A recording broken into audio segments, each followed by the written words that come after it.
Hello my dear friends. तो भाई अभी कौन सा मंथ हो गया है? जुलाई। क्या मंथ बाकी है? ज़्यादा कुछ खास नहीं। दिसंबर एक डेट अनाउंस हो चुकी है, उसका वीडियो मैंने बता दिया। अब 2025 में जो एग्ज़ाम देने वाला एस्पायरेंट है उनके लिए कुछ स्ट्रेटेजी की बात करूंगा आज के इस वीडियो में। तो स्ट्रेटेजी तभी बनाई जाती है जब आपने को पूरा के पूरा बैकअप पता हो कि हमें किस तरफ जाना है। तो पहले उसको डिस्कस करेंगे, फिर अपन आगे बढ़ेंगे। सबसे पहले जैसा कि आप सभी को पता है कि एग्जाम पैटर्न 2025 का जो अकॉर्डिंग है, कंसोर्टियम का अकॉर्डिंग, वो सारा ये है। पेपर बेस्ड है, पेन पेपर बेस्ड, मतलब आपका ऑनलाइन तो होगा नहीं। 120 मिनट, 2 से 4 का time, 120 question, 120 marks. For every correct answer 1 mark, और अगर रॉन्ग आंसर है तो 0.25 नेगेटिव है। ठीक है, ये सब बच्चों को पता है। अब इसी से रिलेटेड आपको स्ट्रेटेजी सेट करनी है। अब एक्सपेक्टेड जो इंग्लिश का लैंग्वेज का जो पेपर है उसके जो क्वेश्चन आंसर या जो पैसेज बनता है वो 35 टू 39 बनता है।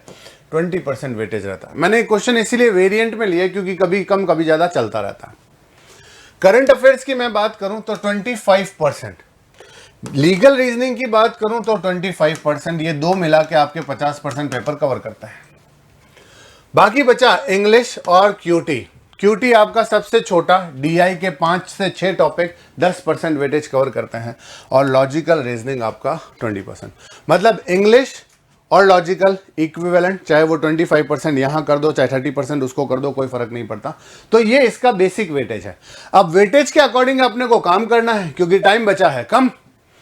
तो इंग्लिश में आपको पैसेजेस, ग्रामर, वर्ड मीनिंग और करेक्ट इनकरेक्ट सेंटेंस, इन सब का नॉलेज शुरुआत से ही रखना है।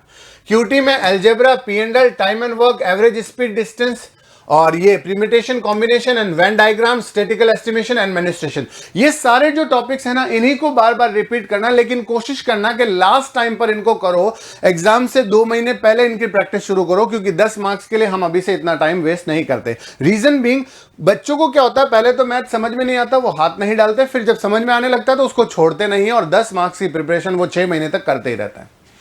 जो कोर सब्जेक्ट है वो पीछे रह जाता है। अब जीके एंड करंट अफेयर्स, इसका मैं कुछ नहीं कह सकता, बहुत बड़ा सागर है। डेली आपको प्रिपेयर करना। स्टैटिक, हिस्ट्री, पॉलिटी, जियोग्राफिक सब आता है। करंट अफेयर्स, डेली न्यूज़पेपर वगैरह, ये सब इसमें आ जाते हैं, अवार्ड, ऑनर्स वगैरह। लॉजिकल में लॉजिकल, एनालिटिकल, रीजनिंग स्किल्स, ये आपके पास, आप सिर्फ और सिर्फ जो स्टेटमेंट और एनालिसिस हैं उस पर ध्यान दीजिए। लीगल में law, problem solving ability, question based on hypothetical situation and important court decision, ये सब आपको पढ़ने होते हैं और आप पढ़ रहे हैं काफी टाइम से। अब यहां तक पढ़ने के और समझने के बाद आपको सेक्शन वाइज में क्या ध्यान देना है, वो यहां से आपका वीडियो मेन शुरू हो रहा है, ध्यान से देखना। सबसे पहले ज्यादा से ज्यादा इंग्लिश को अपने को संवारने की कोशिश करनी है। बुक, ऐसे, एडिटोरियल्स, अभी फिलहाल आपके पास बुक का टाइम नहीं है, ऐसे और एडिटोरियल का टाइम है। न्यूज़पेपर तो छूटना ही नहीं चाहिए बेटा, और articles that will help you improve your speed reading, skimming and compression skill. अब जब स्पीड बनेगी ना तो कंप्रेंशन स्किल्स अपने आप ही धीरे धीरे धीरे धीरे इंप्रूव होती जाएगी। अभी भी टाइम है बेटा, 5 से 5.5 महीने का टाइम है, उसमें कवर कर सकते हैं, कोई बड़ी बात नहीं।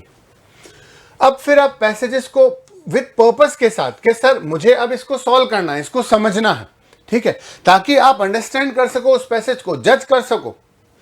फिर कुछ वर्ड्स हैं जो आपको नहीं समझ में आते, पहली बार देख रहे हो, तो उन वर्ड्स को वापस उनको जानो। सेंटेंस के अकॉर्डिंग आप जोड़ तोड़ के उसका मीनिंग तो निकाल लेते हो, लेकिन एग्जैक्ट वर्ड का मीनिंग भी जान लो, काम आएगा आगे। अब मैं लीगल की बात करूं, don't need in depth legal knowledge, आपको जरूरत भी नहीं है, ना सेक्शन जानने हैं ना प्रोविजो जानना है, कुछ नहीं, सिर्फ बेस।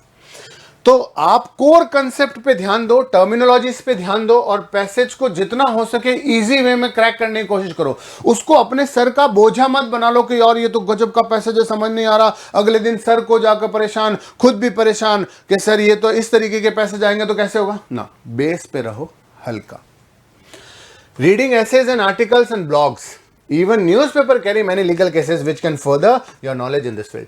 तो यार न्यूज़पेपर में डेली न्यूज़ आती है, कोई ना कोई अच्छी से अच्छी लीगल की न्यूज़, कोई सुप्रीम कोर्ट का जजमेंट है तो वो जजमेंट मत पढ़ो, पहले उसका केस पढ़ लो ना अच्छे से, आपको पूरा कंसेप्ट क्लियर हो जाएगा। आपको पता चल जाएगा कि जो मैं क्रिमिनोलॉजी में पढ़ा था, जो मैंने टॉट में पढ़ा था, जो कॉन्ट्रैक्ट में पढ़ा था, ये सब चीज़ें यहाँ कवर हो रही है कि नहीं, हिंदू लॉ, मुस्लिम लॉ के कंसेप्ट यहाँ पर क्लियर हो रहे हैं कि नहीं हो रहे। लॉजिकल, सेंटेंस को रीड करो, understand the different part of sentence और उनको एक दूसरे से रिलेट करने की कोशिश करो, सिमिलर स्ट्रेटेजी बनाओ और क्रिटिकल के पैसेज भी सॉल्व करो। फिर असेंशियल फ्रेसेस जो होते हैं उन पर ध्यान दो, ऑथर क्या पूछना चाहता है आपसे उस पर ध्यान दो, उस ऑथर को कंट्रास्ट करने की कोशिश मत करो। और ये मैंने आपको बताया था कि ये पहले से ही आपके लिए प्रिपेयर है।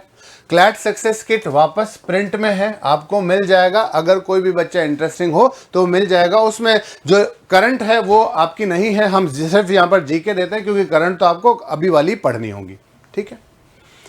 अब मैं बात करूं क्यूटी की, तो देखो ये हालांकि इसका सिलेबस तो काफी बड़ा है, कुछ नहीं करना है, 10th स्टैंडर्ड का लेना। अब 10th स्टैंडर्ड डीआई सॉल्व करना है भाई, एक फिक्स नंबर करो, आप मेंटर से बात करो कि सर क्या चीजें पढ़नी है, कौन सा टिप एंड ट्रिक्स है, किस तरीके से हम प्रॉब्लम्स को फास्ट कर सकते हैं।